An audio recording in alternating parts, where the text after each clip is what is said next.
দুনিয়ার জমিনে কত পাতা দেখলাম, আম পাতা, জাম পাতা, বড়ই পাতা, কত পাতা দেখলাম, কোন পাতা দিয়া মানুষের গরম জল করা হয় না।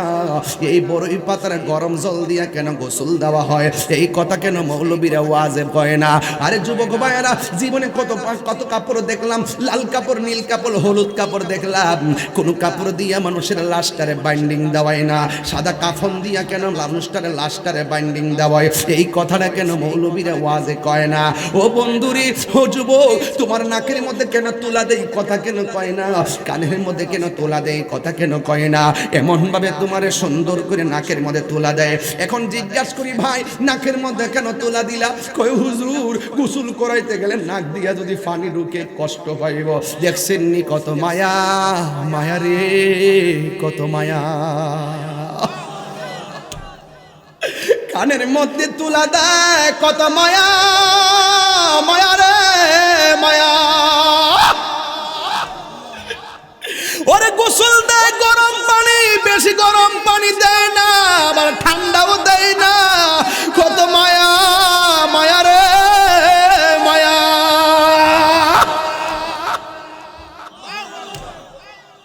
এমন ভাবে তোমারে কসকু সাবান দিয়া কত সুন্দর করে গোসল দেয়, কত মায়া। খিলাল দিয়া নখগুলারে পরিষ্কার করে দেয়, কত মায়া। তোমার দাড়িগুলা খিলাল করে দেয়, কত মায়া। আবার গোসলখানায় গেলে তোমারে বসায়, পেটের মধ্যে চাপ দিয়া পায়খানা বের হইলে গামছা দিয়া টিস্যু দিয়ে পরিষ্কার করে দেয়, কত মায়া, মায়া রে মায়া। জীবনে পায়খানা দেখলে নাকের মধ্যে হাত দিয়া ধরে, আর গোসলখানায় গেলে পায়খানা বের হলে ওই টিস্যু দিয়ে পায়খানা পরিষ্কার করে দেয়, কত মায়া। আতহলুবান গরম জল দিয়া কি সুন্দর করে গোসল দেওয়ায়া, উজু টুজু করায়া, কত সুন্দর কইরা,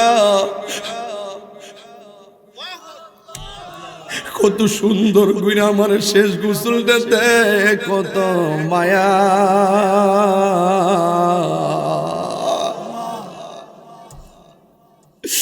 ও বন্ধু,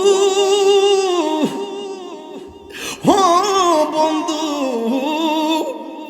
জীবনে কত মানুষের গোসল দেখছো, একবার ভাবছেননি আমার গোসলের আনুষ্ঠানিকতা তো এটাই? আমার বাপের গোসলের আনুষ্ঠানিকতা, শেষ গোসলের আনুষ্ঠানিকতা, এটাও তো আমারই আনুষ্ঠানিকতা।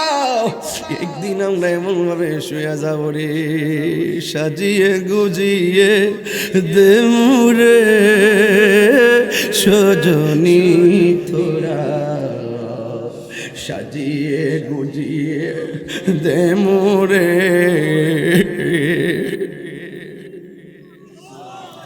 বড়ই পাতা গরম জলে শুয়ায়া মশারি তোলে, বড়ই পাতা গরম জলে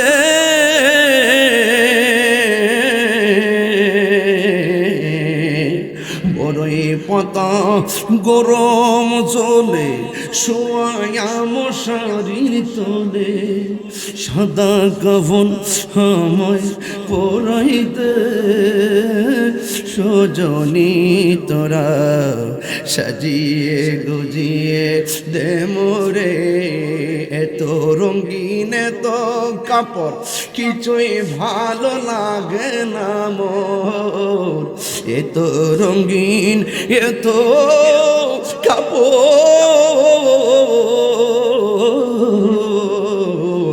এত রঙিন এত কাপড় কিছুই ভালো লাগে না মোর, সাদা কাফন আমায় পরায় দে সজনী তোরা, সাজিয়ে গুজিয়ে।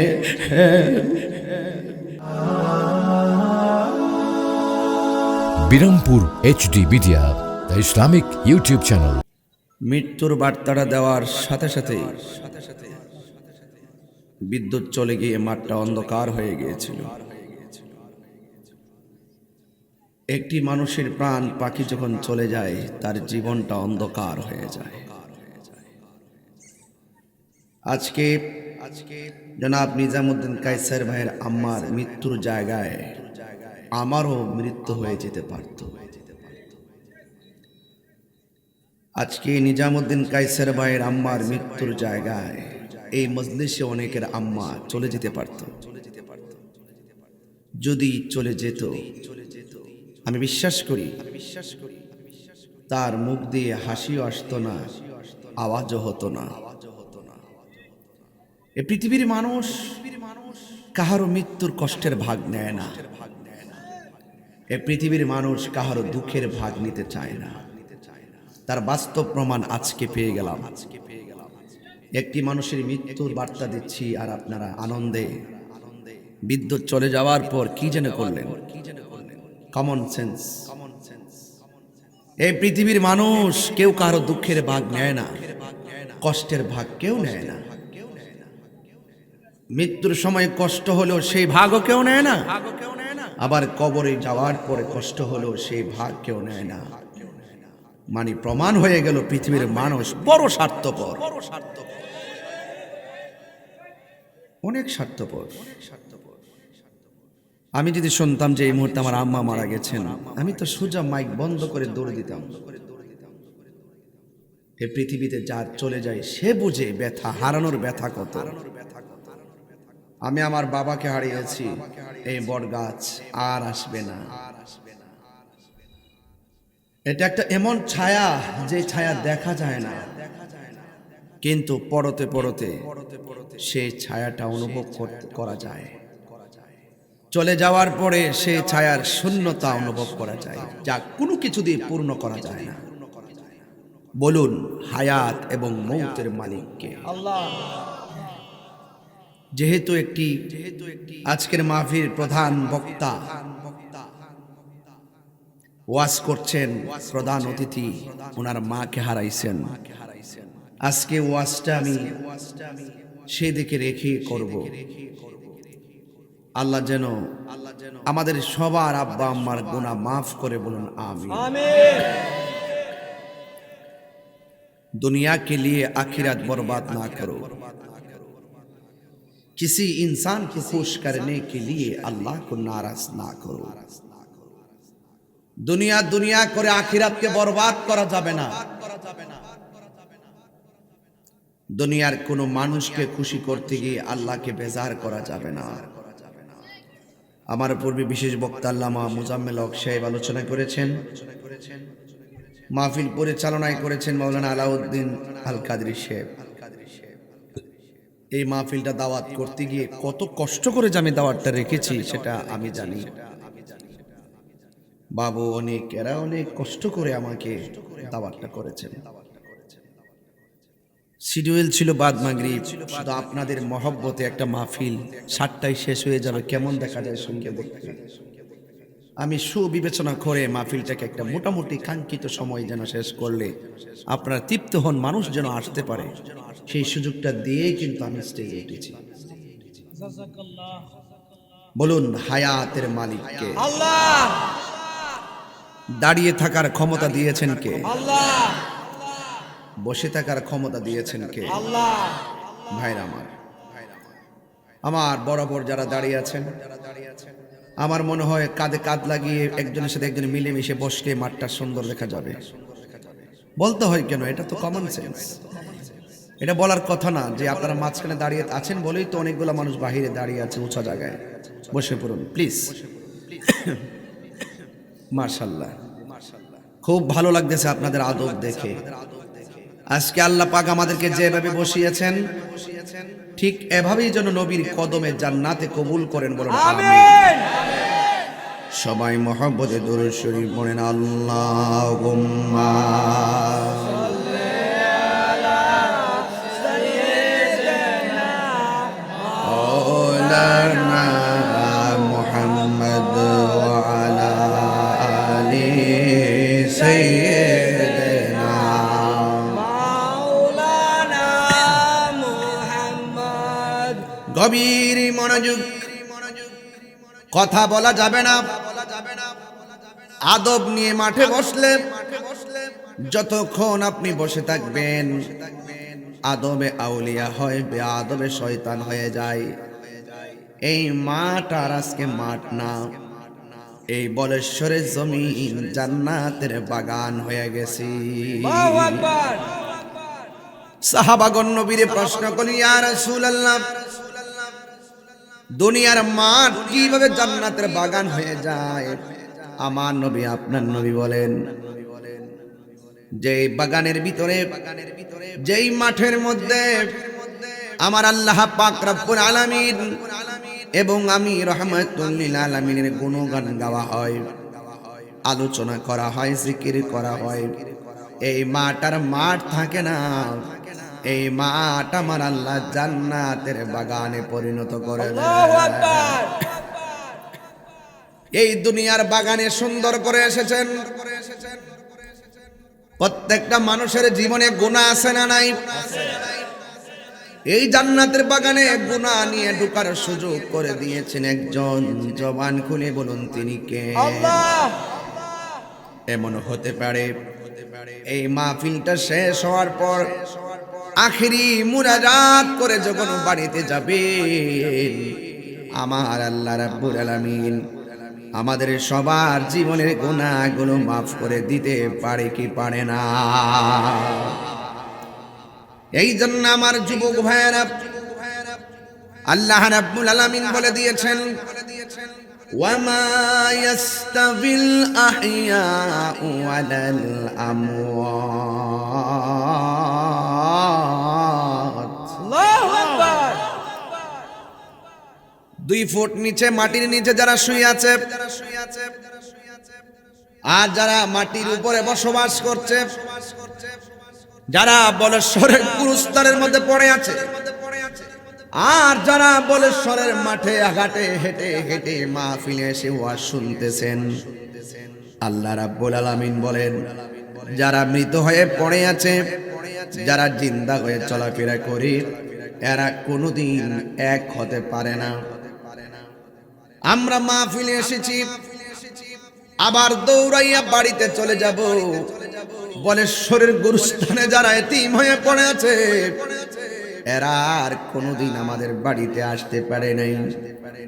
ওরা সুখী কিনা দুঃখে আছে আমরা কেউ বলতে পারি না। ওদের কান্নার আওয়াজ আমরা শুনি না। ওদের কষ্টের পরিধি সম্পর্কে অনুভব শক্তি আমাদের নাই। কিন্তু আল্লাহ রাব্বুল আলামিন কোরআনের মধ্যে বলে দিয়েছেন, ইন্নাল্লাহা ইউসমিউ মান ইয়াশা। আল্লাহু আকবার। আমি আল্লাহ রাব্বুল আলামিন এই পৃথিবীর মধ্যে এমন বান্দা দিয়েছি, এমন কিছু মনীষী দিয়েছি, যারা মাটির উপরে চলাফেরা করলেও কবরের নিচে কি হয় তারা দেখার ক্ষমতা আছে। সুবহানাল্লাহ বলেন না কেন? এই ক্ষমতা আমার আল্লাহ রাব্বুল আলামিন একজন পয়গম্বরকে দিয়েছেন, যিনি আখিরি জামানার পয়গম্বর, যার উম্মত আমরা হয়ে গর্ববোধ করছি। তিনি হলেন রাহমাতুল লিল আলামিন। জোরে জোরে কি আল্লাহু আকবার বলা যাবে না? আল্লাহু আকবার। আল্লাহ রাব্বুল আলামিন বলছেন, নিশ্চয় আমি আল্লাহ যারে ইচ্ছা করি তাকে কবরের নিচে আযাব যে হয় তা দেখার সুযোগ আমি আল্লাহ ক্ষমতা দান করি। ও পৃথিবীর মানুষ, এই দুনিয়ার মানুষ বড় স্বার্থপর। জবান আছে, কথা বলা যায়, সব কথা বলা যাবে না। চোখ আছে, দেখা যায়, সব দেখা যাবে না। কান আছে, শোনা যায়, সব শোনা যাবে না। পা আছে, হেঁটে হেঁটে যাওয়া যায়, সব দিকে যাওয়া যাবে না। জবানটা খুলে বলুন, এই সীমারেখা বেঁধে দিয়েছেন কে? তিলকা হুদুদুল্লাহ।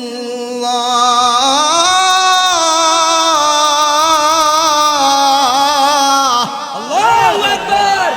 আমার আল্লাহর সীমারেখা আছে না নাই? আল্লাহর সীমারেখা হলো ইন্না ইয়া আইয়ুহাল্লাযীনা আমানু আমিনু বিল্লাহি ওয়া রাসূলিহি। আল্লাহর সীমারেখা হলো একজনের ইবাদত করতে হবে। জবান খুলে বলেন তিনি কে? আল্লাহ। এটা আল্লাহর সীমা রেখা। আল্লাহ ছাড়া কারো ইবাদত করা যাবে না আল্লাহ ছাড়া কাউকে সাজদা করা যাবে না আল্লাহ ছাড়া কারো কাছে মাথা নত করা যাবে না কোন পিশাবকে কোন আল্লাহর ওলিকে খোদা মনে করা যাবে না খোদা মনে করা চাওয়া যাবে সব কিছু দেওয়ার মালিক হলো একজন। জবান খুলে বলুন তিনি কে? আল্লাহ। এটা হলো 1 নম্বর সীমারেখা। এই সীমারেখার ভিতরে যারা থাকবে এরাই হলো ইমানদার। এরা কি? এরপর আল্লাহ বলছেন ওয়া রাসূলিহি। 2 নম্বর হলো তার রাসূলকে বিশ্বাস করা লাগবে, আল্লাহর হাবিবকে বিশ্বাস করা লাগবে। এই জন্য এরপরে আমার আল্লাহ রাব্বুল আলামিন বলেন হাবিবের উপরে আল্লাহর পক্ষ থেকে যেই কোরআন দিয়েছে এই কোরআনকে বিশ্বাস করা লাগবে। কথা বলেন ঠিক কিনা? নবীরে মানলেন, কোরআন মানলেন না, মুমিন হতে পারবেন না কোরআন পড়লেন, কোরআন বুঝলেন, কোরআন মানলেন, নবীকে মানলেন না, মুমিন হতে পারবেন না। কোরআন পড়লেন, নবীকে চিনলেন, আল্লাহকে মানলেন না, মুমিন হতে পারবেন? না। এটার নাম হলো তিলকা হুদুদুল্লাহ।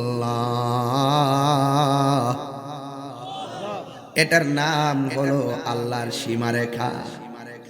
এখানে সীমাবদ্ধ নয়, এরপরে আসমানি কিতাবকে মানতে হবে। নবীর আগে যত নবী এসেছেন সবাইকে মানতে হবে। নবীর আগে সব নবীর উপরে যে আসমানি কিতাব নাজিল করেছেন সব বিশ্বাস করা লাগবে। এরপরে ফেরেশতাদেরকে বিশ্বাস করা লাগবে, আখিরাতকে বিশ্বাস করা লাগবে, তাকদীরকে বিশ্বাস করা লাগবে, আখিরাতকে বিশ্বাস করা লাগবে। এটার নাম হলো তিলকা হুদুদুল্লাহ। এটা হলো আল্লাহর সীমারেখা। ওয়া মাইয়াসিল্লাহ, আর যারা আল্লাহর সঙ্গে নাফরমানি করবে তাদের জন্য জাহান্নামের আগুন আছে না নাই? যার হায়াত যতদিন আছে ততদিনই দুনিয়ার মধ্যে থাকবে। একটা সেকেন্ড এদিক সেদিক করা যাবে না, হবে না। সময় মতো বলেশ্বরের জমিনে একটা ফেরেশতা চলে আসবে প্রাণ ফাঁকি নেওয়ার জন্য। জবানটা খুলে বলুন সেই ফেরেশতার নাম কি? আজরাইল। আজরাইল। আমার বন্ধুগণ, বলেশ্বরের বন্ধু কুমিল্লার বাবা না। এই জন্য আল্লাহ রাব্বুল আলামিন কোরআনের মধ্যে 2টা লাইন দিয়ে দিয়েছে। এই লাইনে গেলে তুমি আল্লাহকে পাবে, এই লাইনে গেলে তুমি আল্লাহকে পাবে না। একটা হলো জান্নাতের রাস্তা, আরেকটা হলো জাহান্নামের রাস্তা। এই 2টা জিনিস বোঝার জন্য আল্লাহ রাব্বুল আলামিন আপনাকে বিবেক দিয়েছেন। এই জন্যই বলা হয় বিবেক হলো মানুষের সবচাইতে বড় আদালত। কথা বলেন ঠিক কিনা? একটু খেয়াল করবেন আমি কোন দিকে যাচ্ছি। আল্লাহ বলছেন মিনহা খালাকনাকুম ওয়া ফিহা নুঈদুকুম ওয়া মিনহা নুখরিজুকুম তারাতান উখরা। এই মাটি থেকেই তোমাকে বানানো হয়েছে, এই মাটিতেই তোমাকে দাফন করা হবে, এই মাটি থেকে তোমাকে উলঙ্গ অবস্থায় একটা ময়দানে তোলা হবে। সেই ময়দানের নাম হলো হাসরের ময়দান। ঠিক কিনা বলেন? এই মাটি থেকে আপনাকে আমাকে বানানো হয়েছে। আল্লাহ রাব্বুল আলামিন কোরআনের মধ্যে বলে দিয়েছেন ওয়া ইজ ক্বালা রাব্বুকা লিল মালাইকাতি ইন্নী জাইলুন ফিল আরদি খলিফা। চিৎকার মেরে কি আল্লাহু আকবার বলা যাবে না? আল্লাহ রাব্বুল আলামিন কোরআনের মধ্যে বলে দিয়েছেন, এ বন্ধু স্মরণ করুন সেই সময়ের কথা যখন আমি আল্লাহ ফেরেশতাদেরকে বলেছিলাম ও ফেরেশতারা আমি পৃথিবীর মধ্যে মানুষ পাঠাবো, এই পৃথিবীর মধ্যে প্রতিনিধি পাঠাবো, তোমরা এই ব্যাপারে কি বলো? এই জন্য যেই কোনো কাজ করতে গেলে পরামর্শের দরকার আছে না নাই? পরামর্শ করা সুন্নতে রাসূল, পরামর্শ করা সুন্নতে ইলাহি। চিৎকার মেরে বলেন না সুবহানাল্লাহ। সুবহানাল্লাহ। অথচ আমার আল্লাহ তো সব জানে, এরপরে জিজ্ঞাসা করেছে এ ফেরেশতারা আমি দুনিয়ার মধ্যে প্রতিনিধি প্রেরণকারী, তোমরা কি বলো? ফেরেশতারা বললেন ক্বালু আতাজআলু ফিহা মান ইউফসিদু ফিহা ওয়া ইয়াসফিকুদ দিমা। আল্লাহু আকবার। ও আল্লাহ, আপনি কি এমন মানুষ পাঠাবেন যারা দুনিয়ার মধ্যে গিয়ে ঝগড়া করবে? আপনি কি এমন প্রতিনিধি পাঠাবেন যারা দুনিয়ার মধ্যে গিয়ে রক্তপাত ঘটাবে? ওয়া নাহনু নুসাব্বিহু বিহামদিক। আমরাই তো আপনার প্রশংসা বলতেছি। ওয়া নুকাদ্দিস লাক, আমরাই তো আপনার গুণকীর্তন করছি, পবিত্রতা বর্ণনা করছি। কি দরকার মানুষ বানানোর? আল্লাহ বলছেন ক্বালা ইন্নী আ'লামু মা লা তা'লামুন। হে ফেরেশতারা, আমি আল্লাহ যাহা জানি তোমরা তা জানো না। বলেন সব কিছু জানে কে? আল্লাহ। আর বড় করে বলেন কে জানে? আল্লাহ। বাহ, আল্লাহই বলতেছেন আমি প্রতিনিধি পাঠাতে চাই, তোমরা কি বলো? আল্লাহ কি দরকার আছে? আমরাই তো আপনার সম্মান গাইতেছি। আল্লাহ বলে আমি যাহা জানি তোমরা তা জানো না। আল্লাহ বলে এ জিব্রাইল, যাও যাও গিয়ে এক মুষ্টি মাটি নিয়ে আসো। জিব্রাইল আসার পরেই মাটি ডাক দিকে, জিব্রাইল অনুরোধ করি, এই জমিনে জিন জাতি চলেছে, কি নাফরমানি করছে আমরা দেখছি। এমন প্রতিনিধি বানাবে মাটি দিয়ে, যে এই প্রতিনিধি জমিনে এসে আল্লাহর সঙ্গে নাফরমানি করবে, আমি মাটি এটা সহ্য করতে পারবো না। জিব্রাইল তুমি চলে যাও। জিব্রাইল আলাইহিস সালাম বলেন আল্লাহ মাটি আনতে গেলাম, মাটি না করেছে। আমার আল্লাহ বলেন মিকাইল তুমি যাও গিয়ে আমার কাছে মাটি নিয়ে আসো। মিকাইলও ফিরে গেল। ইসরাফিল আলাইহিস সালাম গো যেই মাত্র মাটি নেওয়ার জন্য এসেছেন, ইসরাফিল আলাইহিস সালাম ফিরে গেল। এরপরে আমার আল্লাহ বলেন হে আজরাইল তুমি গিয়ে মাটি নিয়ে আসো। আজরাইল আলাইহিস সালাম যখন জমিনের মধ্যে নামছে, জমিন ডাক দিকে আজরাইল তোমার আগে তিনজন ফেরেশতা এসেছে, আমি না করেছি, সবাই চলে গিয়েছে, তুমিও চলে যাও। আজরাইল ডাক দিয়ে কয় না না আমি যেতে পারবো না, আমি জিব্রাইল না, আমি মিকাইল না, আমি ইসরাফিল না, আমি হলাম আজরাইল। বুকের মধ্যে একটা খামসি মারছে। আজরাইলের এত বড় হাত, এক মুষ্টি মাটি সমান সমান 70 মণ। জোরে কোন সুবহানাল্লাহ। ছোট না বড়? আরো বড় করে বলেন ছোট না বড়? মাটি নেওয়ার পরে আল্লাহ ডাক দিয়ে বলেন আজরাইল সব ফেরেশতারা ফিরে আসলো, তুমি নিয়ে এসেছো।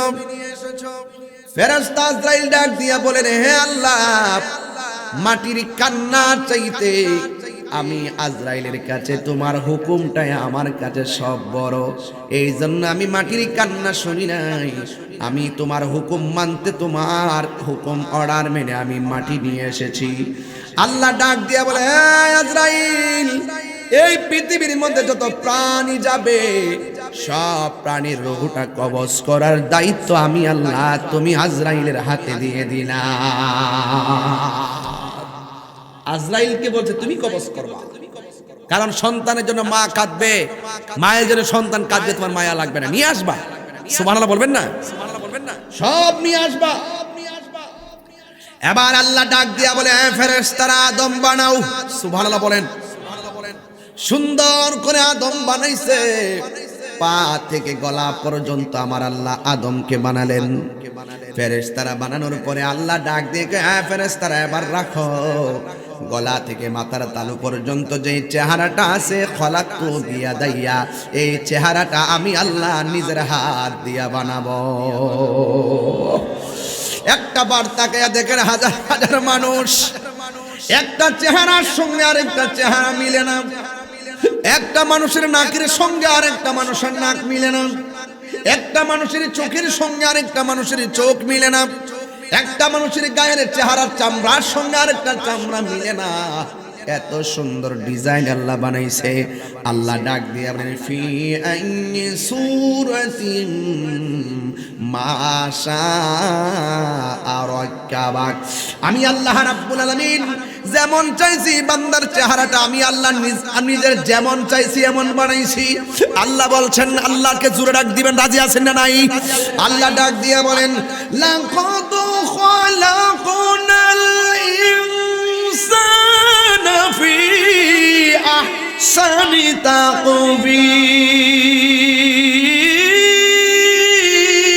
তাকবীর। আল্লাহু আকবার।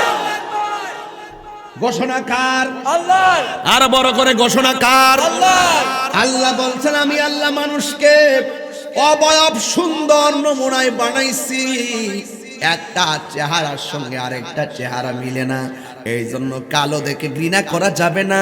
কালো ডিজাইনের মানুষটারে বানাইছে কে?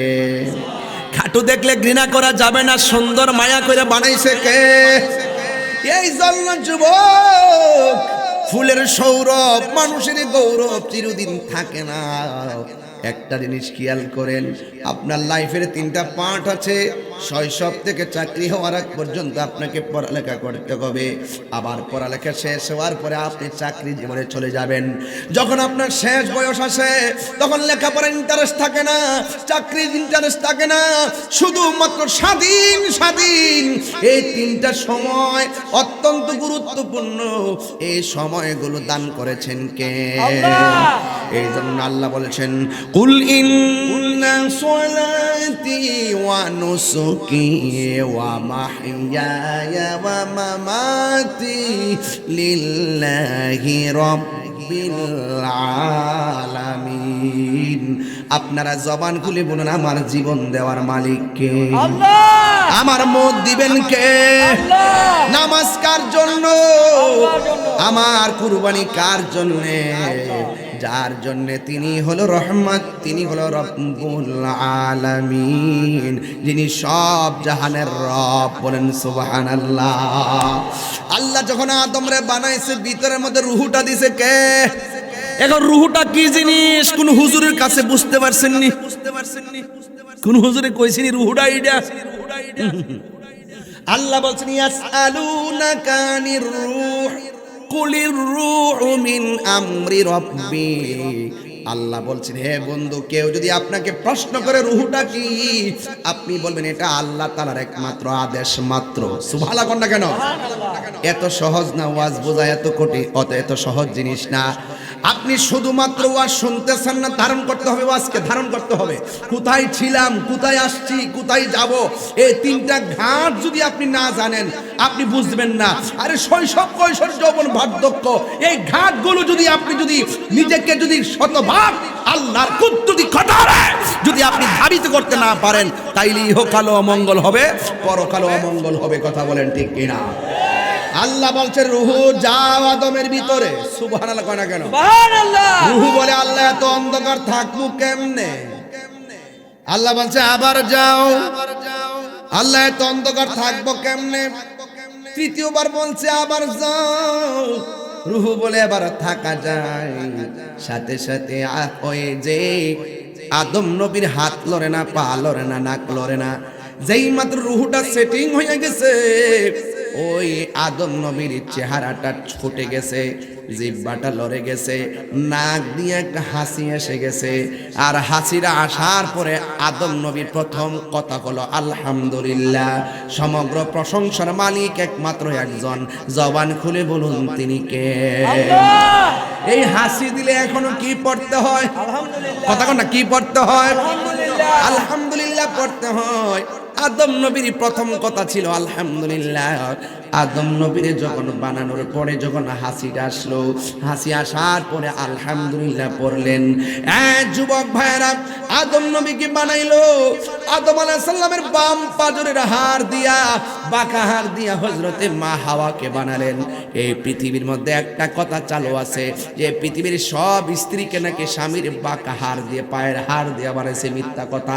একমাত্র আদম আলাইহিস সালামের বাম পাজরের হাড় দিয়া মা হাওয়াকে বানানো হয়েছে। আর পৃথিবীর কোনো নারীকে স্বামীর পাজরের হাড় দিয়া বানাইছে, এটা সত্য না। বুঝলেন? ওয়াজ বুঝে আসছেনি? কথা কন না কেন? বুঝে আসছে কিনা? একমাত্র কে বাম পাজরে হাত দিয়ে বানাইছে? মা হাওয়া। এই পৃথিবীর মধ্যে সবচাইতে সুন্দরী মহিলা মা হাওয়া। কে? মা হাওয়া। পৃথিবীতে সবচাইতে সুন্দরী মহিলা মা হাওয়া।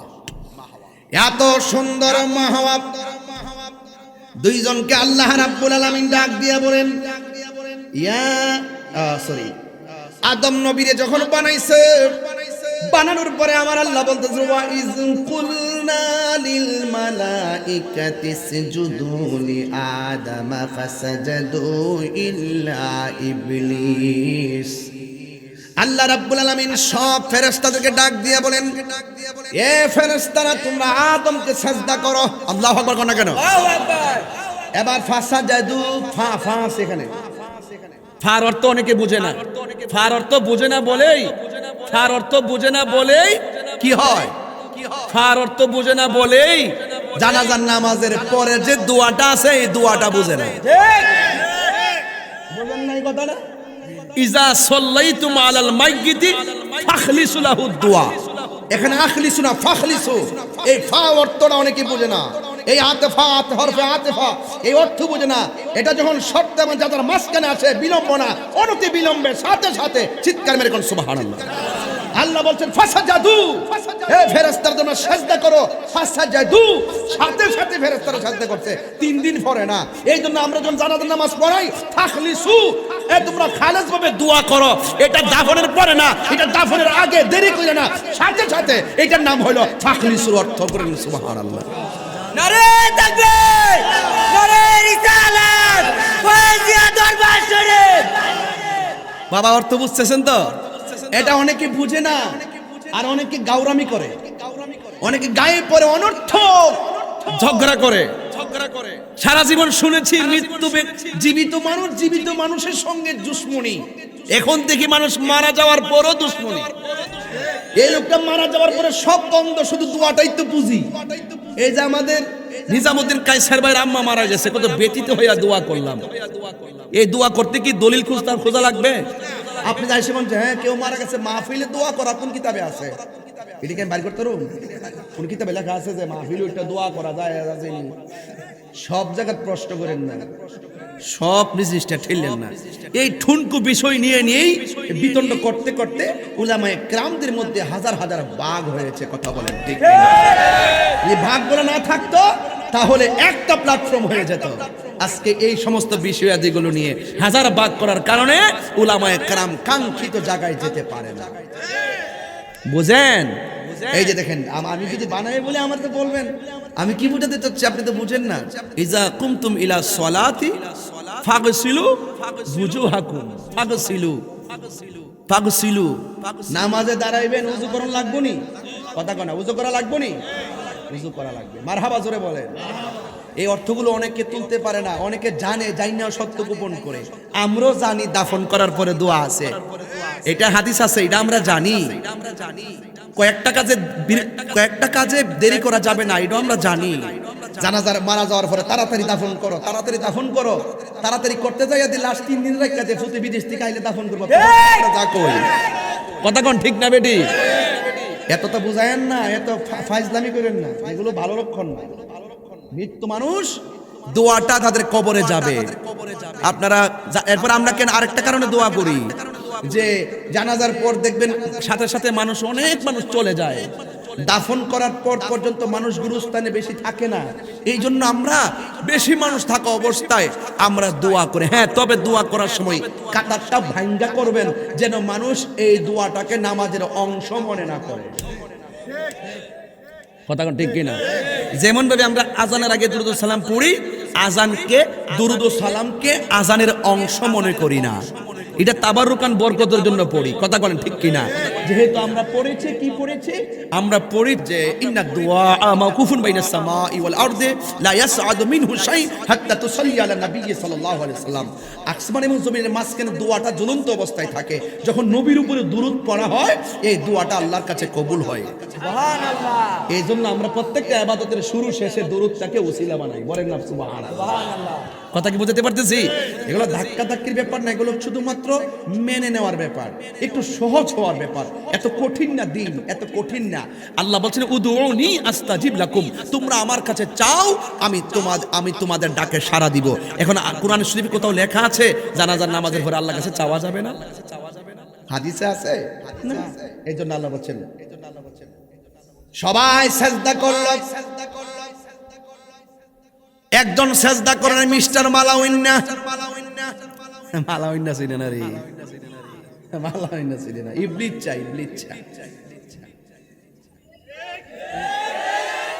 যখন দুশ্মনদের নাম আসবে ভালো করে বলবেন, ফেরাউন্না,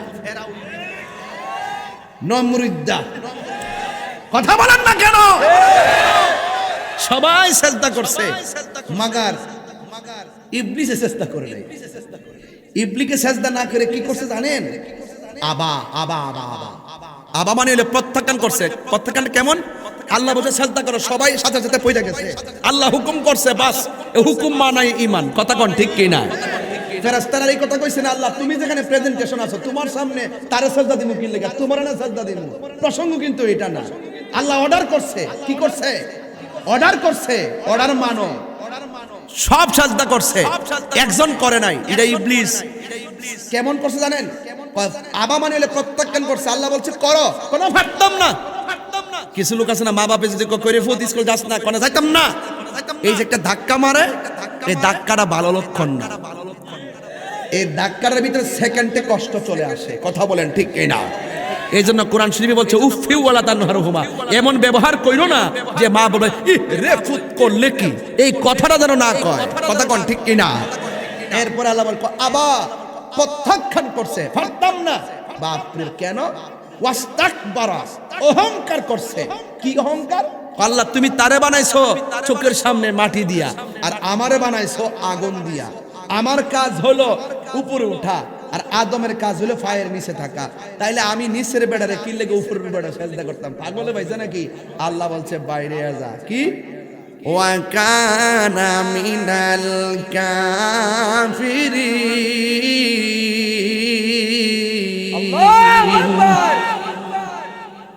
কি হয়ে গেছে?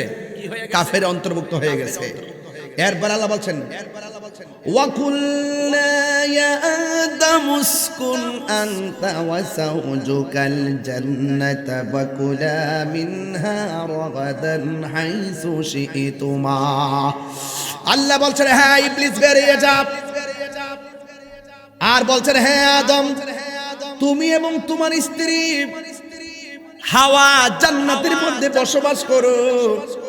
ওয়াকুলা মিনহা রাগাদান হাইসু শি'তুমা, এই জান্নাতের ভিতরে যা আছে তোমরা মন মতো জান্নাতের মধ্যে খাও, তবে শর্ত দিছে একটা, ওয়ালা তাকরাবা হাযিহিশ শাজারা ফাতাকুনা মিনাজ জালিমিন, তবে খবরদার এই গাছের নিকটে তোমরা যাইবা না।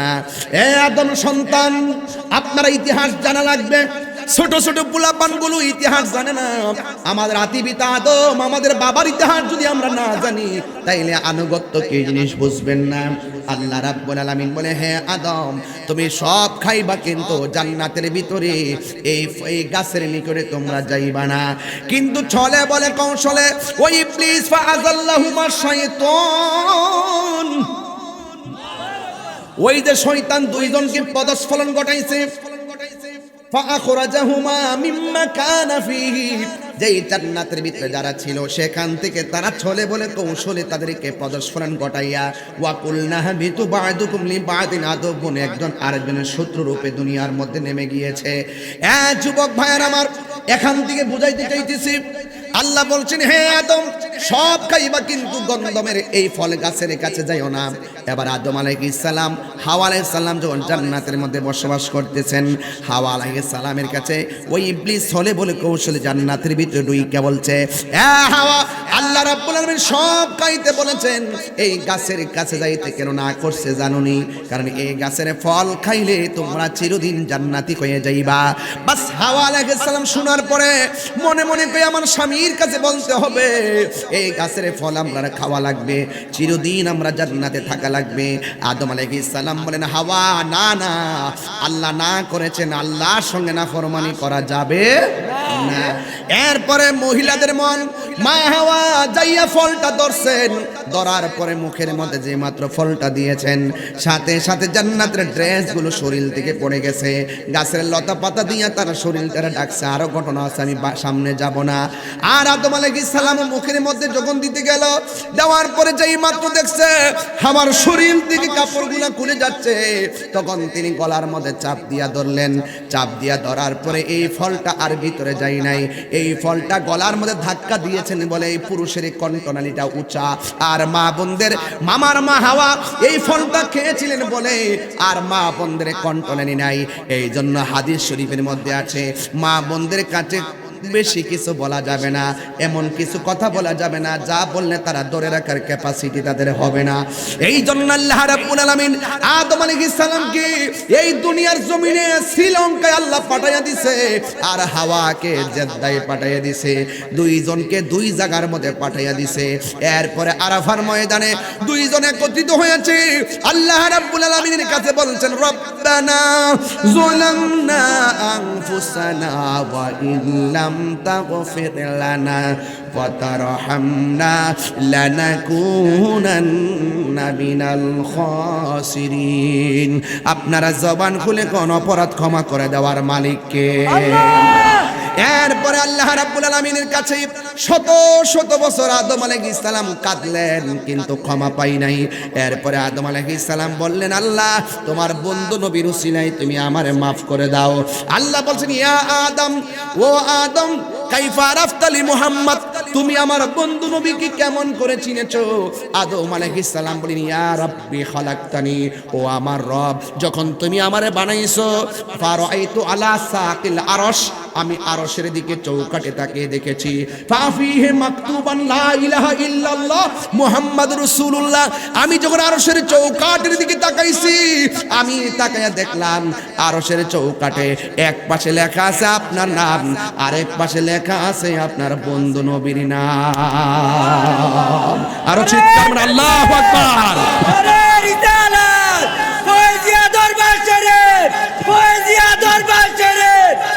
কোরআন হাদিস খুলে দেখো আদম তো সামান্য নয়, যাইয়া দেখো পাক কোরআনে সূরাতুল বাকারাতে যে আয়াতটা পড়ছি আর কি আপনাদের সামনে। আপনারা তো এগুলো গাইলে কোন গান গায়ে গেছি গা, এইটার ভিতরে যে আয়াতের সারাংশ হিসেবে যে ছন্দ বানানো হয়েছে তা তো বুঝেন না আপনারা।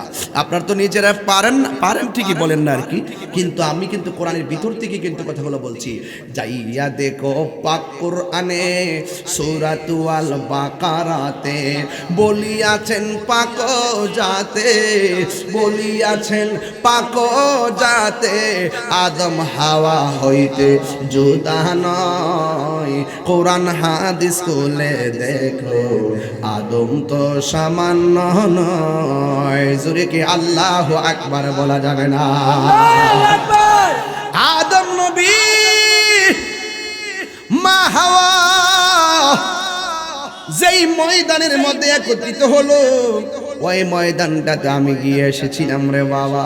ওই ময়দানের নাম হলো আরাফার ময়দান। বাস দুইজনে দেখা হলো, একের পরে এক দুনিয়ার জমিনে সন্তানাদি বাড়তে শুরু করলো। এ বন্ধুরে জবানটা খুলে বলেন হায়াত এবং মৌতের মালিককে।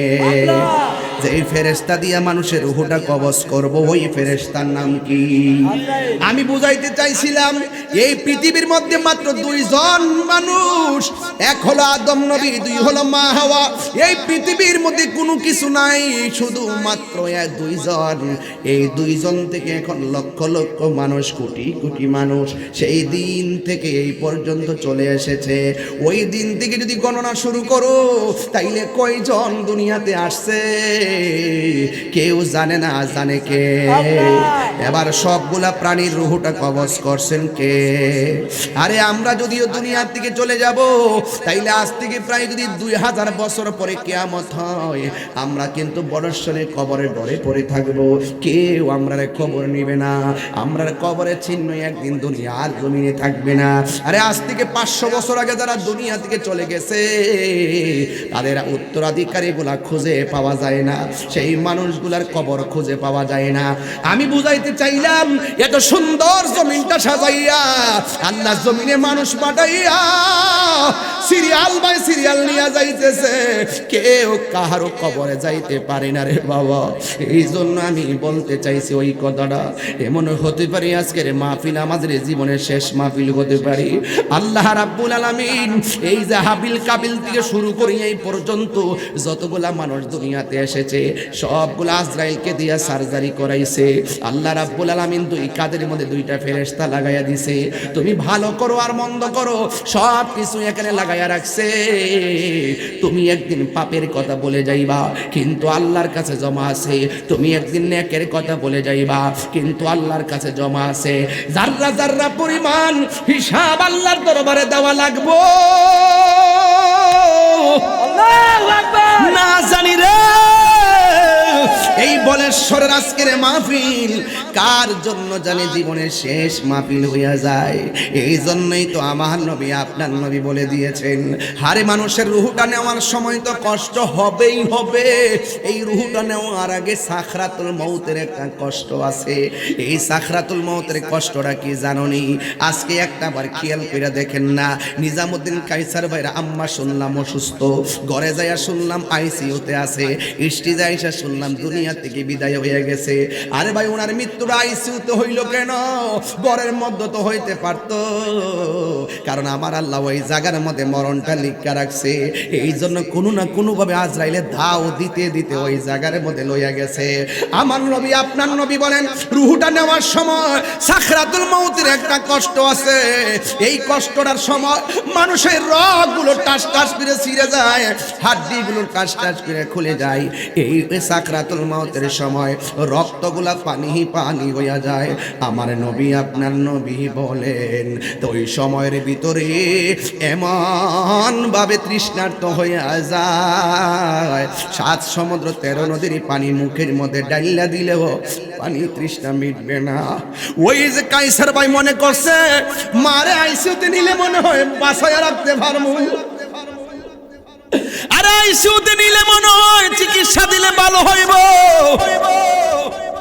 কিন্তু উনার মৃত্যু তো সেখানের মধ্যে লেখা আছে। এমন একটা শারীরিক কন্ডিশন হয়েছে যে এই রোগীর জন্য আইসিইউতে নেওয়াই লাগবে। এমন ভাবে আজরাইল ধাও মারতে মারতে গাড়িতে তুলতে হসপিটালে ঢুকাইছে, আইসিইউর ভিতরে ঢুকাইছে। এবার আজরাইল কই এই জায়গার মধ্যে আপনার মরণটা লেখা ছিল। ওয়া মা তাদরি নাফসুম বি আইয়ি আরদিন তামুত, তুমি তো জানো না কোন জায়গার মধ্যে তোমার মরণ হবে রে, কোন জায়গার মধ্যে তোমার মরণ হবে। আরে এখনো তো এমন মানুষ আছে শ্বাসটলের মধ্যে চা খায়, এরপরে ঘরে যায় বুকের মধ্যে ব্যথা ওঠে, ঘুমের মধ্যে মইরা যায়। অনেক যুবক পোলাপান মোটর সাইকেল নিয়ে হাইওয়ে রোডে যায়, হঠাৎ করে মরণের সংবাদ পাওয়া যায়। বাবার আগে সন্তান চলে যায়, সন্তানের আগে বাবা চলে যায়। এই তো দেখেন মসজিদের ভিতরে খাটটা রেডি হয়ে গেছে, ওই খাটটা রেডি হয়ে গেছে, ওই খাট রেডি হয়ে গেছে। এটা হলো আমার জীবনের শেষ পালকি। মসজিদের বারান্দার মধ্যে পালকিটা আমরা প্রতিদিন নামাজে দেখি, জুমার নামাজে গেলেও দেখি, একটা বারো ফিল করলাম না। জীবনে কত বাইকে চললাম, জীবনে কত গাড়িতে চললাম, এই পালকিটাই তো, এই গাড়িটাই তো আমার শেষ গাড়ি রে। এই গাড়ির মধ্যে তো আমার ওঠা লাগবে। এ যুবক ভাইরা আমার, ও যুবক রে, ওই মসজিদের পালকিটা আসার আগে নামাজ পড়া লাগবে, আল্লাহকে মানা লাগবে, নবীরে মানা লাগবে, হক কথা বলা লাগবে, নবীর তরিকা মতো চলা লাগবে। কারণ মৃত্যু বড় কঠিন। আমার নবী আপনার নবী বলেন এই সাকরাতুল মাউতের মধ্যে যারা পড়ে যায়, এই কবরে যাওয়ার আগে সাকরাতুল মাউতে অনেকে পইরা পায়খানা করে বিছানা বাসায় ফেলে। আমার নবী বলেন লক্ষণটা বেশি বালা না। অনেক মানুষ আবার জিহ্বার মধ্যে কামড় মারে, আমার নবী বলেন লক্ষণটা বেশি বালা না। ও বন্ধুরে, আল্লাহু আকবার। অনেক মানুষ দুইটা চোখ উল্টায়া দেয়, আমার নবী বলে লক্ষণটা বেশি ভালো না। কি জানে হবে আমার মরণের সময়। এই জন্যই তো বলেশ্বরের মানুষ নবী নবী করি, কেন কুমিল্লার মানুষ নবী নবী করি? কারণ আমার নবী আপনার নবীর দিদার যদি মরণের সময় হইয়া যায়, আজরাইলের সাথে আইসা কানের কাছে মুখটা লাগাইয়া কইব আমি তো আপনার রুহুটা নিতে আসছি। তখন ইমানদার বলবে ওজোটা কইরা লই, আমি তো আপনার রুহুটা নিতে আসছি। ইমানদার বলবে কালিমাটা পইরা লই, আমি তো আপনার রুহু নিতে আসছি। কই আমার নবীর একটু দেখে লই। ইমানদাররা আজরাইলের সঙ্গে এত সুন্দর কথা বলবে, একেবারে বন্ধু বন্ধুর সঙ্গে যেমনে কুলাকুলি করে, সন্তান মার স্তনের মধ্যে মুখ লাগায়া যেমনে ঘুমায়া যায়, আজরাইলে যখন উঠবেন, আজরাইলে যখন রুহুটারে সার্জারি করবে, কই কেমন হবে জানোনি রে, কই এমন হবে, কই কেমন হবে জানোনি, কই একটা গ্লাসের মধ্যে পানি থাকলে সব পানি ফালানোর পরে একটা ফোঁটা পানি লাস্টের ফোঁটাটা যেমনে পড়ে, ঠিক কেমন ভাবে রুহুটা ঠাস করে বাইরে যায়, যারা পরিমাণ টের পাওয়া যায় না। ওই মানুষটা যখন মারা যায়, মসজিদের পালকি বাড়িতে চলে আসে, তখন ওই ফেরেশতারা ইমানদারে ডাক দিয়ে বলবে, আপনি তো এখন চলে যাবেন, আপনার কবরের মধ্যে আপন কে হবে? আরে ভাই বলতো, যখন এই খাটটা চলে আসবে, তখন আমার বাড়িতে যে আনুষ্ঠানিকতা শুরু হবে, মা ও আমার বলেশ্বরের মা, তুমি মনে করছো মরণ যদি সাধারণ জিনিস? না না মা, সাধারণ না।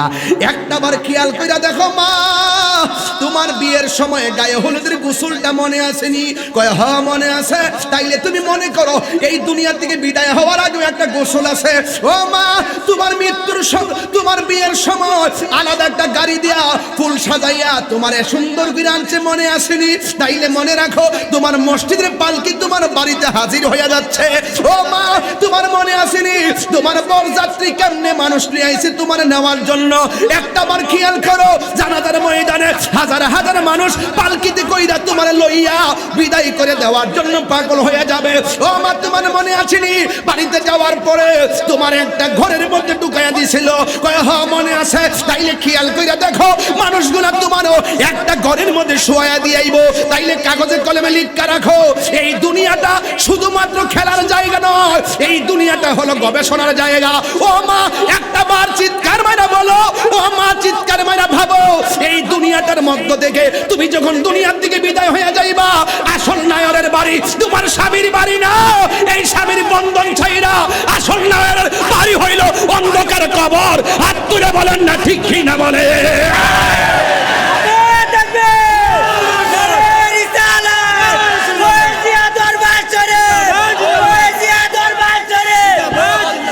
আল্লাহু আকবার বলেন না কেন?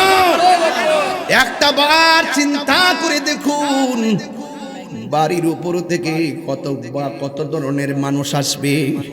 খেয়ে আয়সা দেখবেন মুখের মধ্যে কাপড় লাগাইয়া দেখতে আইব আপনার বাজার আছে। আরে বন্ধু, সারাদিন বন্ধুর লোকে ফেসবুকে চ্যাটিং করলেন, এই বন্ধু দেখবেন আপনার লাশ দেখা উঠানের মধ্যে যায় ফেসবুক চালাইতেছে, আপনি যে মারা গেছেন আপনারে ফিল করবে না। এই জন্য দুনিয়ার মানুষ সব ভাগ নেয়, মইরা গেলে কেউ কাউরে চিনে না। কথা বলেন ঠিক কিনা? আল্লাহুম্মা সাল্লি মাওলানা মুহাম্মদ ওয়া আলা আলি সাইয়্যিদিনা। আমার মরণের কতদিন বাকি আমি জানিলাম না গো আল্লাহ, কতদিন বাকি। সবাই বলেন বাবা, কেউ আরে আমার এখন যে চিৎকার দেই, এই সুর একদিন থাকবে না। হাজার চেষ্টা করলে আমি পারবো না। আমার চোখে দেখছি বহুত ওয়াইজিনদের ওয়াজ, আমি দীর্ঘ প্রায় 20টা বছর আমি বাটিতে বইয়া বইয়া ওয়াইজিনদের ওয়াজ আমি শুনছি। যখন আমি ওয়াজ করি প্রথম তখন ওয়াইজিনদের ওয়াজ শুনছি, সেই মানুষগুলা চলে গেছে। এই কণ্ঠ আর আগের মতো নাই। এটাই নিয়ম, আমারও থাকবে না, আমারও শক্তি থাকবে না। যে কোনো মুহূর্তে আমাদের প্রাণ পাখি চলে যেতে পারে। কথা বলেন ঠিক কিনা? একটু কণ্ঠটা মিলাইয়া বলেন না। আমার মরণের কতদিন বাকি আমি জানিলাম না গো আল্লাহ,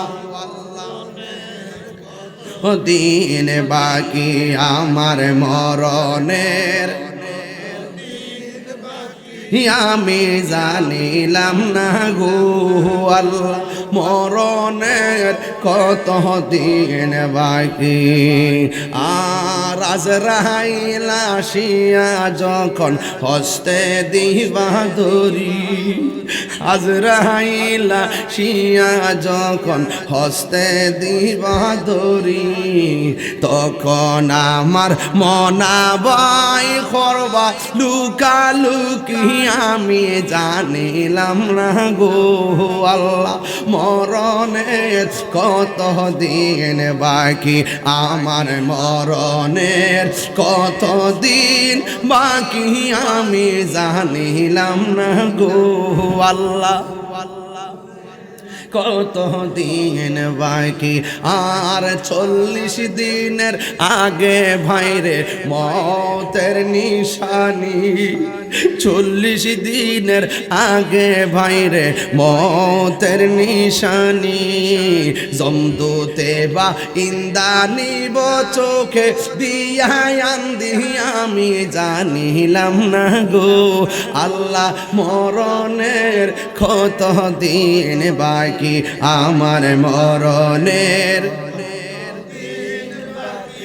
আমি জানিলাম না গো আল্লাহ মরণের কত দিন বাকি আর হায়াত হইল হাতে বাইরে মত হইল পায়ে যেই যায় গাজার মরণ লেখা সেই যায় গাছে মোর আমি জানিলাম না গো আল্লাহ মরণের কত দিন বাকি আমার মরণের কত দিন বাকি আমি জানি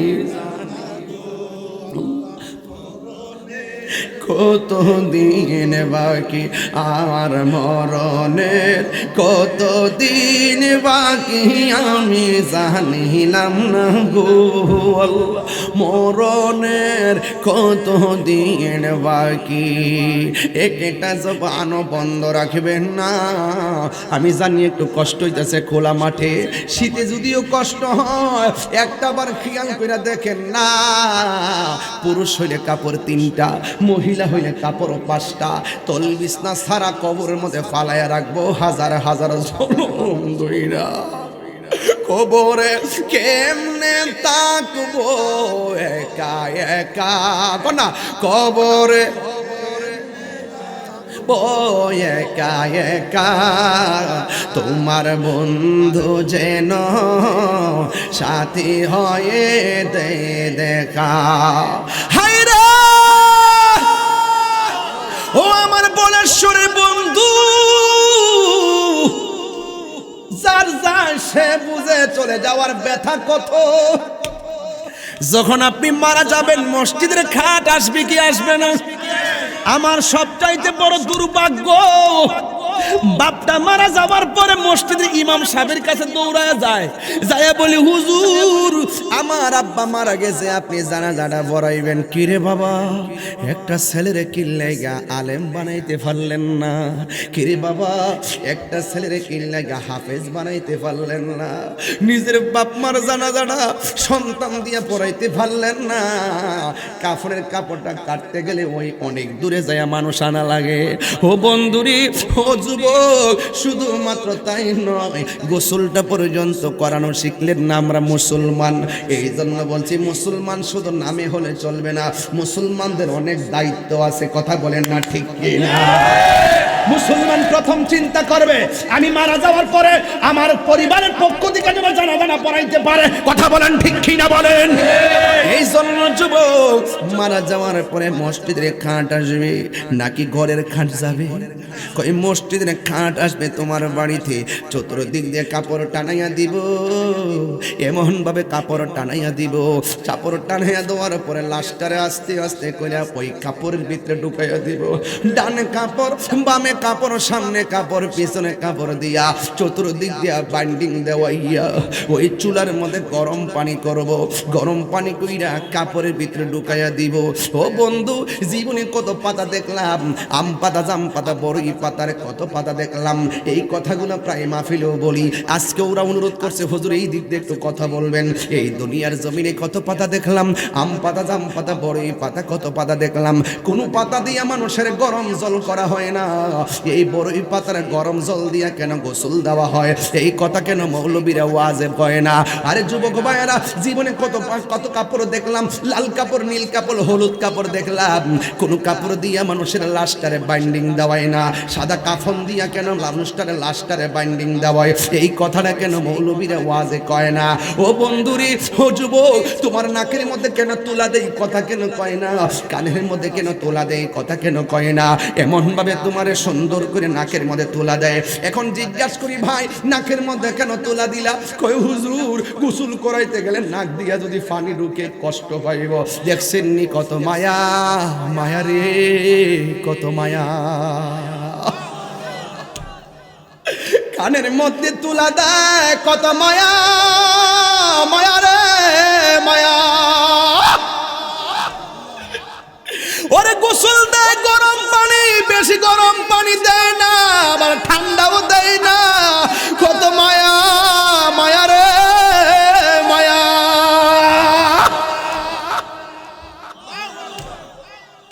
এমন ভাবে তোমারে কসকু সাবান দিয়া কত সুন্দর করে গোসল দেয়, কত মায়া। খিলাল দিয়া নখগুলারে পরিষ্কার করে দেয়, কত মায়া। তোমার দাড়িগুলা খিলাল করে দেয়, কত মায়া। আবার গোসলখানায় গেলে তোমারে বসায়, পেটের মধ্যে চাপ দিয়া পায়খানা বের হইলে গামছা দিয়া টিস্যু দিয়ে পরিষ্কার করে দেয়, কত মায়া, মায়া রে মায়া। জীবনে পায়খানা দেখলে নাকের মধ্যে হাত দিয়া ধরে, আর গোসলখানায় গেলে পায়খানা বের হলে ওই টিস্যু দিয়ে পায়খানা পরিষ্কার করে দেয়, কত মায়া। আতরুবান গরম জল দিয়া কি সুন্দর করে গোসল দেওয়ায়া, উজু টুজু করায়া, কত সুন্দর কইরা, কত সুন্দর কইরা আমার শেষ গোসলটা দেয়, কত মায়া।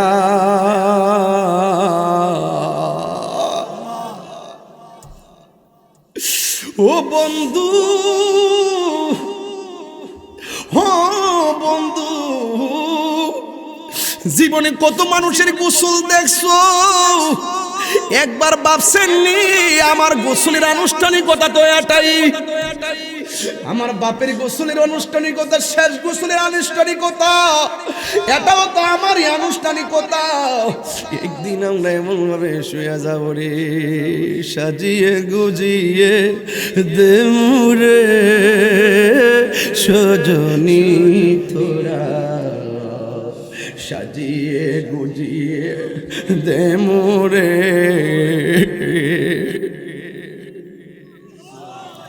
বড়ই পাতা গরম জলে শুয়ায়া মশারি তোলে, বড়ই পাতা গরম জলে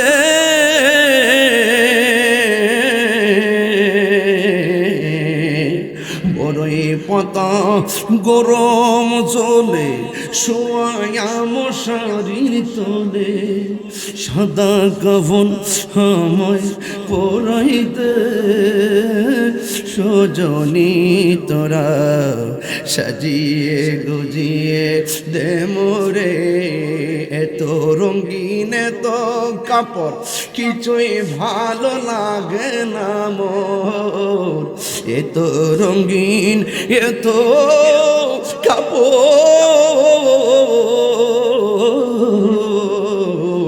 এত রঙিন এত কাপড় কিছুই ভালো লাগে না মোর, সাদা কাফন আমায় পরায় দে সজনী তোরা, সাজিয়ে গুজিয়ে। একটু মার লাশটা চেহারাতে বাসাও, বাপের বিদায়টা চোখের মধ্যে বাস। কেহ লইল হাতর লোবান, কেহ লইল জল, কেহ লইল বড়ই পাতার চোখে জ্বলে বুক বাসে রে, কান্দে হাই হাই রে সবাই, হাই হাই রে। মা কান্দে, বাবা কান্দে, কান্দে আরে এই মাহফিলে যারা আসছে কারণটা আগে লেখা আছে আমরা কেউ জানি না, ঠিক কিনা বাবা? মা কান্দে, বাবা কান্দে, কান্দে আপনজন, কান্দিয়া কান্দিয়া জনম বিদায় মোরে দিব রে, কান্দে হায় হায় রে সবাই, হায় হায় রে বন্ধু নাই নাই রে আমার মা নাই রে, আমার মা নাই রে, আমার দাদা নাই রে।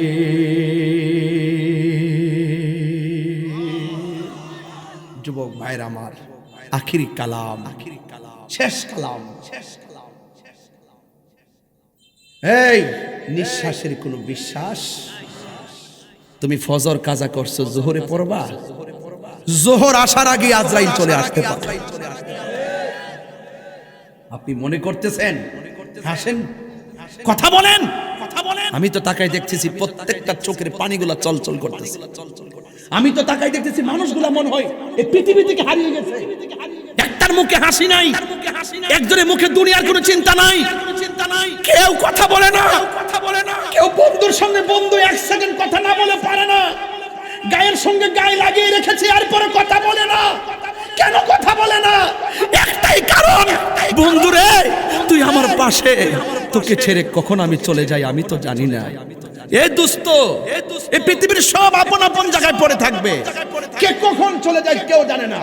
কেউ বাবাকে হারিয়ে গেছে, কেউ দাদাকে হারিয়েছে, কেউ নানাকে হারিয়েছে, কেউ বাবাকে হারিয়েছে, কেউ ভাইকে হারিয়েছে, কেউ আপনজন হারিয়েছে, কেউ সারা জীবনে পথ চলা বন্ধুকে হারিয়েছে।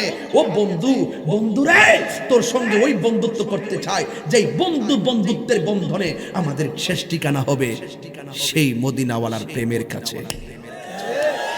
যুবক আমি আপনাকে বলছি, আমি আপনাকে বলছি, নিঃশ্বাসের কোনো বিশ্বাস, বলুন নিঃশ্বাসের কোনো বিশ্বাস? 5 ওয়াক্ত নামাজ পড়বেন, মা বাবার খেদমত করবেন। আজকে থেকে ওয়াদা করুন, জীবনের যেই সময়টা চলে গেছে এই সময়টা আর ফিরে আসবে। কিভাবে কাটিয়েছেন আল্লাহ জানে, যাই করেছেন করেছেন, কিন্তু তওবা করেন। কি করবেন? তওবা করেন যে আল্লাহ যা করেছি ভুল করেছি, যা করেছি অন্যায় করেছি। যুবক আমি যে কথা বলছি আপনাদের কাছে খারাপ লাগছে? একটা কথা বলবো, জীবনে কোনোদিন মা বাপকে কষ্ট দিবেন না। যদি কষ্ট দেন এখন থেকে কমিটমেন্ট, আমার ওয়াজ আসবেন না। মা বাপকে ভালোবাসবেন। মা বাপ দোয়া করলে সন্তান সাধারণ বান্দা থেকে আল্লাহর বন্ধু হয়ে যায়। কথা বলেন না কেন? কারা কারা নবী পাককে ভালোবাসার পক্ষে হাত তোলেন, 2 হাত সোজা করেন, একটা স্লোগান দাও।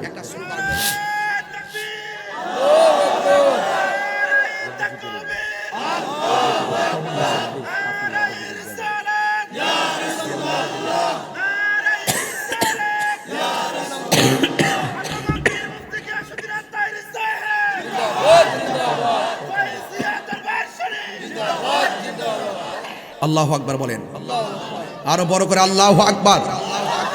আপনারা কি আমার প্রতি বিরক্ত হয়েছেন? আপনারা খেয়াল করছেন কিনা আমি জানি না, আমি ওয়াজে প্রথম 30 মিনিট কথা বলি, আজকে আমি 30 মিনিট আগে ওয়াজ শুরু করছি। কেন করছি? আমি সময়টা কাজে লাগাই। আমাকে যে বিষয় দিয়েছেন বিষয়ের বাইরে গেছি বাবা, বিষয়ের ভিতরে কথা বলেছি। একটা কথা শুধু অনুরোধ করব, যা হবার হয়ে গেছে, আজকে থেকে ওয়াদা করেন যে আমরা নেশা করব, আরো জোরে নেশা করব। আজকে থেকে ওয়াদা করেন নিজের জীবনের এত সুন্দর সময়টা আমরা কাজে ব্যয় করব, এত সুন্দর সময়টা আমরা মসজিদের মধ্যে গিয়ে ব্যয় করব। ইনশাআল্লাহ কর না কেন? আরো বড় করে ইনশাআল্লাহ কর। সবাই আমার সাথে পড়েন, সব ভুলিব কিন্তু তোমায় ভুলতে পারি না।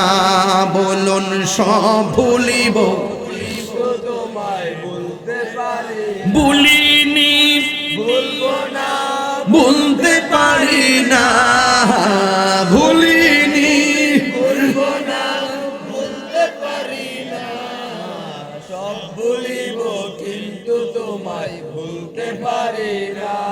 আর সব ভুলিব কিন্তু তোমায় ভুলতে পারি না। সোনারে মদিনা রে মদিনা, সোনারে মদিনা, আমার প্রাণের মদিনা। সব ভুলিব কিন্তু তোমায় ভুলতে পারি না। বলুন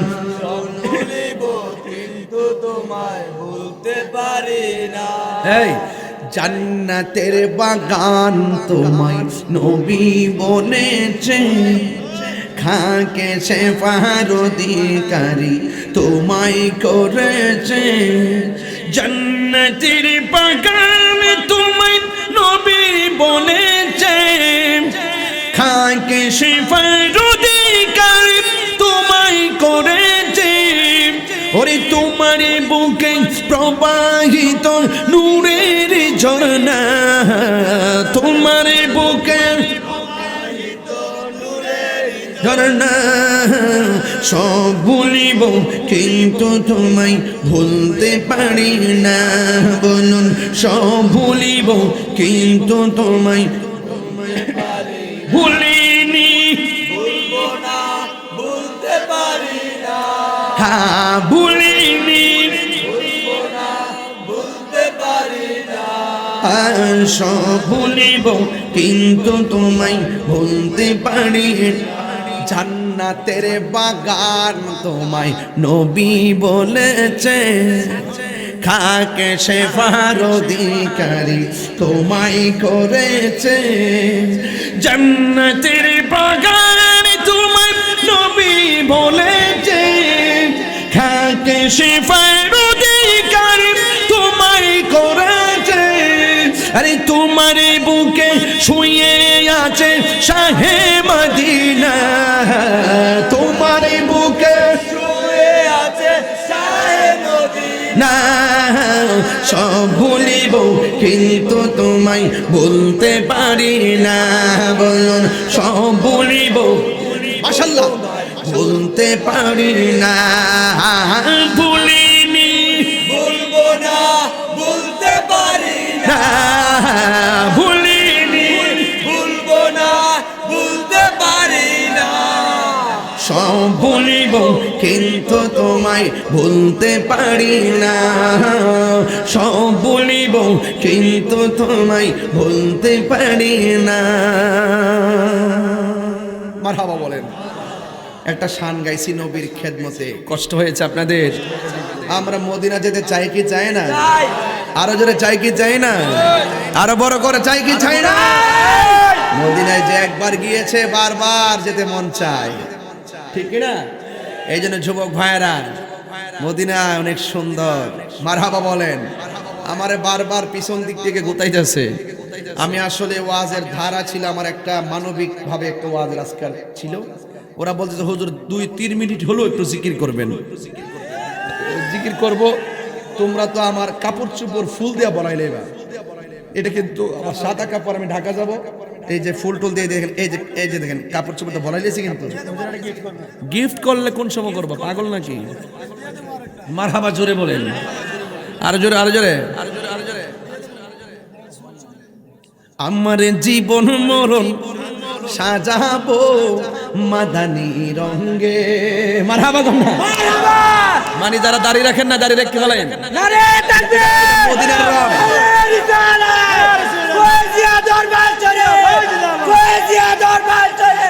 আমার জীবন মরণ সাজাবো মাদানী রঙে। আমাদের ডক্টর মোহাম্মদ শরীফুল ইসলাম সাহেবের দাড়িগুলো অনেক সুন্দর, তাই না? এটা হলো মদিনার রং, এটাই কবরে যাবে। আংটি পরেছেন, আংটি খুলে রেখে দিবে। ব্লেজার পরছেন, ব্লেজার রেখে দিবে।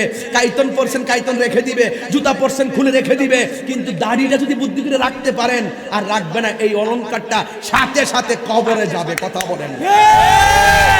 আমার জীবন মরণ সাজাবো মাদানী রঙে, আমার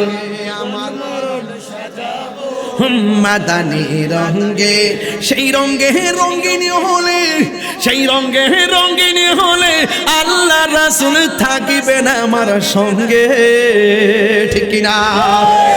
আমার জীবন মরণ সাজাবো মাদানে রঙ্গে ইচ্ছে জাগে আমাদের যেতে মদিনায় ইচ্ছে জাগে চুমু খেতে সোনালি রোজায় ইচ্ছে জাগে চুমু খেতে সারা বছর অনেক উমরা করে জিলহজ মাসে হাজিরা হজ পালন করে সারা বছর অনেক উমরা করে জিলহজ মাসে হাজিরা হজ পালন করে তাদের সঙ্গে সাথী হতে আমারই মন চায় তাদের সঙ্গে সাথী হতে আমারই মন চায় ইচ্ছে জাগে চুমু খেতে সোনালি রোজায় ইচ্ছে জাগে চুমু খেতে সোনাল আমার যুবক ভাইরা কি ঘুমাই গেছে এ বাবা বলো বলো বলো ইচ্ছে জাগে চুমু খেতে যায় ইচ্ছে জাগে চুমু খেতে সোনালি রোজায় ইচ্ছে জাগে আমাদের যেতে মদিনায় ইচ্ছে জাগে আমাদের যেতে মদিনায় ইচ্ছে জাগে চুমু খেতে সোনালি রোজায় ইচ্ছে জাগে চুমু খেতে সোনালি রোজায় মদিনা আমার জান মদিনা আমার প্রাণ মদিনাতে আছে আমার জানের জান যুবকরা মদিনাতে আছে আমার জানের রব্বুল আলামিন তোমার বুকে পাঠালেন আমাদের নূরের নবীকে সেই কারণে বাগানে সেই কারণে তোমার বাগানে পাঠালেন কোরআন হাদিস দ্বীন ও ঈমান পাঠালেন আমাদের ঈমান মদিনা আমার জান মদিনা মদিনাতে আছে আমার জানের জান মদিনাতে আছে আমার জানের জান মদিনা ওয়ালার দেশত আশিকি যখন যায় হল জাগানো মদিনায় রাখি আই তো সাই হল জাগানো মদিনায়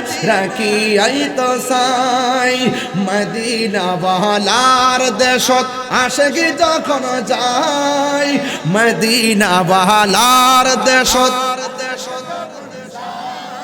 হল জাগানো মদিনায় রাখি আই তো সাই হল জাগানো মদিনায় রাখি আই তো সাই হত নফর তারাও যারা আসলি মদিনায় হত নফর তারাও যারা আসলি মদিনায় মদিনা সা আইলো নাকি সাইলো জান্নাত মদিনা সা আইলো নাকি সাইলো জান্নাত খুদার দুনিয়া তার সাইবার কিছু নাই খুদার দুনিয়া তার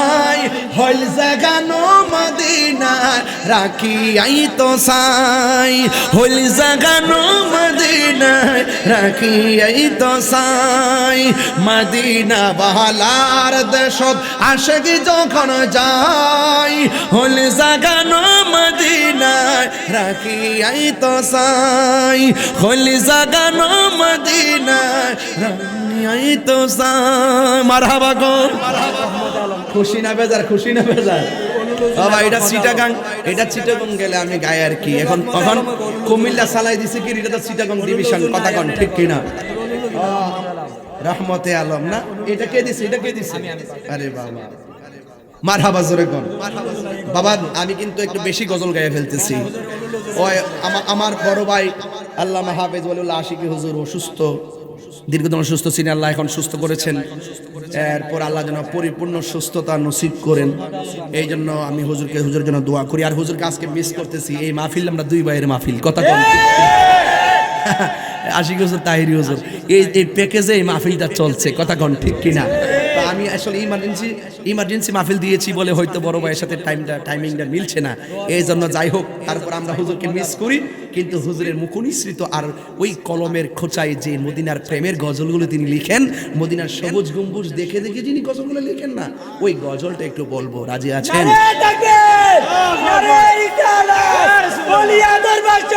মারহাবা।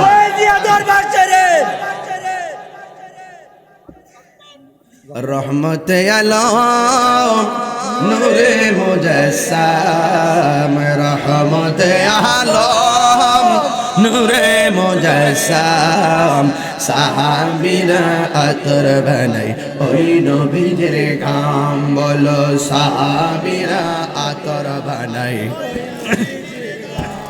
আমি রহমতে আলম নূরে মুজাসসাম, রহমতে আলম নূরে মুজাসসাম, সাহাবীরা আতর বানাই ওই নবীর ঘাম, বলো না সাহাবীরা আতর বানাই ওই নবীর ঘাম।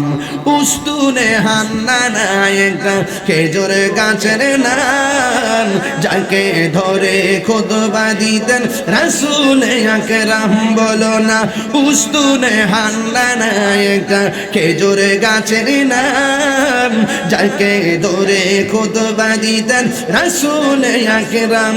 গাছটা নবীর বিরহে কাঁদিতে রহে, গাছটা নবীর বিরহে কাঁদিতে রহে, হতবাক হইল যত সাহাবাই কেরাম, বলো না হতবাক হইল যত সাহাবাই কেরাম, বলো না রহমতে আলম নূরে মুজাসসাম, রহমতে আলম নূরে মুজাসসাম, সাহাবীরা আতর বানাই ওই নবীর গাম। জোরে আল্লাহু আকবার বলে যাবে না?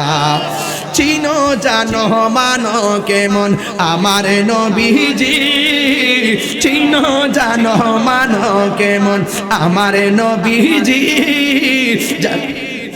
যাহার প্রেমে পাগল চন্দ্র তারকারাজি, যাহার প্রেমে পাগল চন্দ্র তারকারাজি, তোমরা আরো শুনবানি বলে সরবাসী, আরো শুনবানি কুমিল্লাবাসী, জান্নাতের রোমে রোমে লেখা নবীর নাম, বলো না জান্নাতের রোমে রোমে লেখা নবীর নাম।